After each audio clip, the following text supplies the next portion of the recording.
saya dari Fakultas Usuluddin jurusan Akidah Filsafat Islam. Saya bernama Syahputra. Saya akan menjelaskan sedikit tentang Philo, keluarga Yahudi yang kaya dan berpengaruh pada abad 1 Masehi. Ia adalah teman sejaman Paulus. Ia adalah yang mendamaikan agama yang Yahudi dengan filsafat Yunani. Yang paling penting, ia adalah seorang penyelidik Alkitab pada zaman kuno. Alexander, adiknya, adalah salah seorang terkaya pada zamannya. Pada kemanakannya, Tiberius Alexander pernah menjadi prokurator Yudea dan Mesir, prokurator wakil penguasa Roma di provinsi prefectus, titel dari berbagai petugas atau penguasa sipil atau militer. Sesudah murtad dari kepercayaan atau agama Yahudi, hanya sedikit diketahui tentang kehidupan Philo. Tanggal lahirnya maupun meninggalnya tidak diketahui. Satu-satunya tanggal yang pasti pada masa adalah keanggotaannya dalam kedutaan pada masa Gaius Caligula tahun 39 Masehi. Dari sini ternyata dia sudah amat tua pada waktu itu.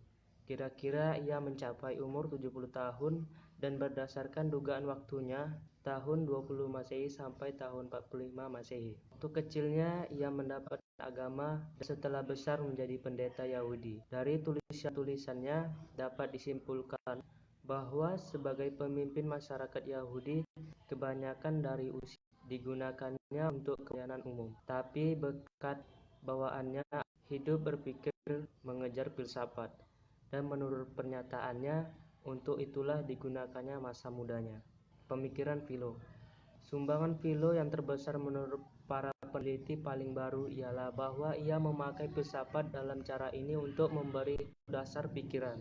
Pertahanan bagi agama, sebenarnya dialah ahli teologi pertama, dan filsafat adalah penting baginya pertama-tama sebagai pembantu bagi teologi. Motivasi usahanya ini tidak dapat dilihat hanya dalam kegiatan memberikan agama Yahudi yang umum terdapat pada orang Yahudi pada masa itu, tapi dalam pengalaman mistiknya tentang kenyataan Tuhannya. Tentang itu ditulisnya secara menggugah hati, umpamanya seperti Laos yang menjadi pusat dalam pengertiannya, baik tentang alam semesta maupun tentang pengalaman agama. Ialah pikiran tentang logos, kata firman, kalam, suatu istilah yang berasal dari golongan Stoiki. Salah satu pemikiran Philo yang paling menonjol dan dapat dikaji dalam kaitannya dengan studi perjanjian baru adalah mengenal logos. Logos itu atau pikiran sabda Allah. Kata logos sangat penting bagi Philo karena ia menggunakan kata ini lebih dari 1004 kali dalam berbagai tulisan. Tulisan-tulisannya para rabi, para Kristen juga tidak lupa dari pemikiran Helenik yang mengelilingi. Minimal ada tarik-menarik antara dua aliran pikiran yang cakup menonjol sebelum dan pada awal-awal tarik Masehi. Perlu dicatat pula, jauh sebelum zaman Philo, perjanjian lama sudah diterjemahkan ke dalam bahasa Yunani oleh komunitas Yahudi di Alexandria, kira-kira abad 3 Masehi. Dan perlu dicatat pula bahwa kata dafar atau firman Tuhan juga diterjemahkan menjadi logos dalam naskah yang lazim dikenal sebagai Septuaginta ini.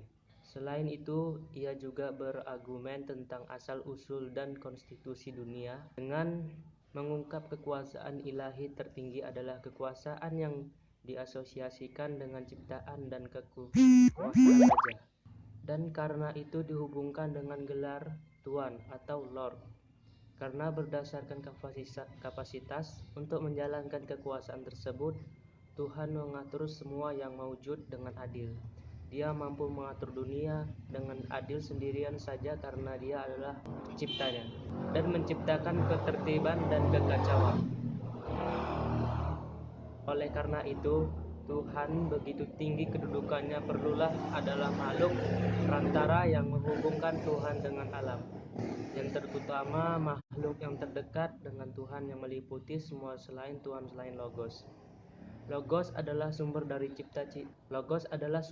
cita-cita yang sebagai dari pikiran Tuhan mengisi alam yang tidak bertubuh, yang meliputi dan merupakan prinsip tindakan moral. Tetapi logos juga beredar dalam dunia yang nyata sebagai penjelmaan dari akal Tuhan. Dia bermula mempelajari filosofi dari ajaran Yunani, terutama dari buah tetangga Plato.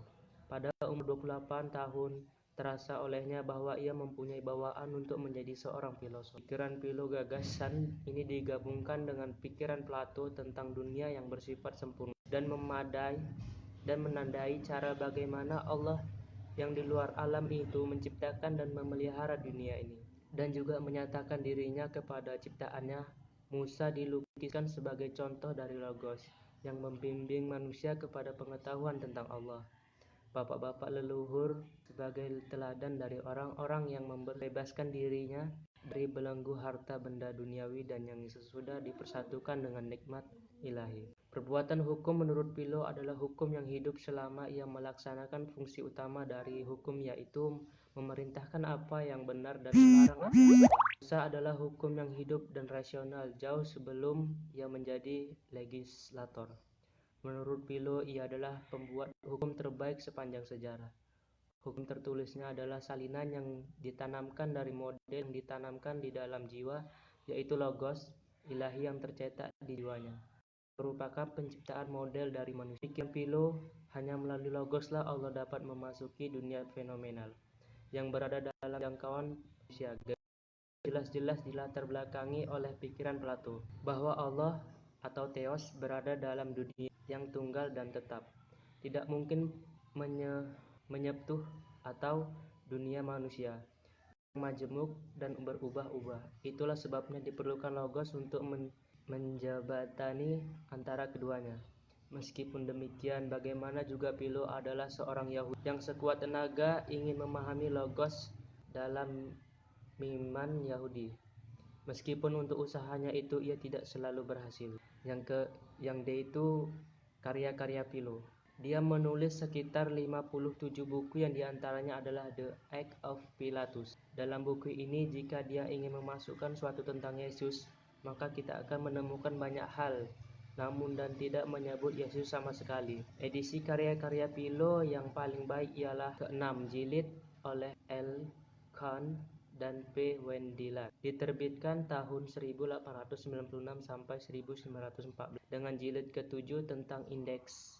Beberapa karyanya yang hanya ada dalam bahasa Armenia disusun oleh Megtaris J.B. Auxerine tahun 1822 dan 1826. Naskahnya berasal dari 5.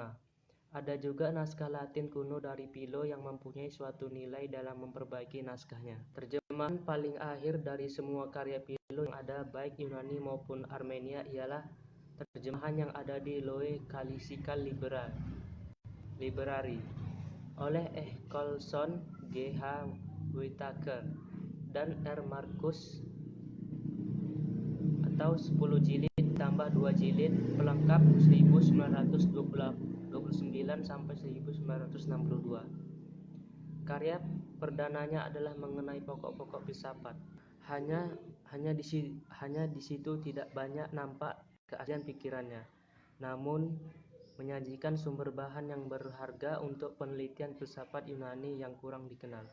Ada tiga karya besarnya yang masih tersisa, tapi tak satu pun yang utuh atau dalam urutan yang teratur, dan beberapa baginya sudah sering diterbitkan sebagai tulisan tersendiri. The Allegory of the Laws, atau tafsiran tentang kejadian. Question and Answer on Genesis and Exodus, atau karya yang lebih pendek sejenis dengan yang pertama. Dan The Exposition of the Laws, atau uraian tentang sejarah dalam Pentateuch. Dengan memakai tafsiran alegori dapat ia simpulkan ajaran susila dan mistik dari semua bagian-bagian kitab ini. Baiklah, mungkin itu saja yang dapat saya sampaikan makalah saya yang berjudul Philo. Sekian dari saya, terima kasih.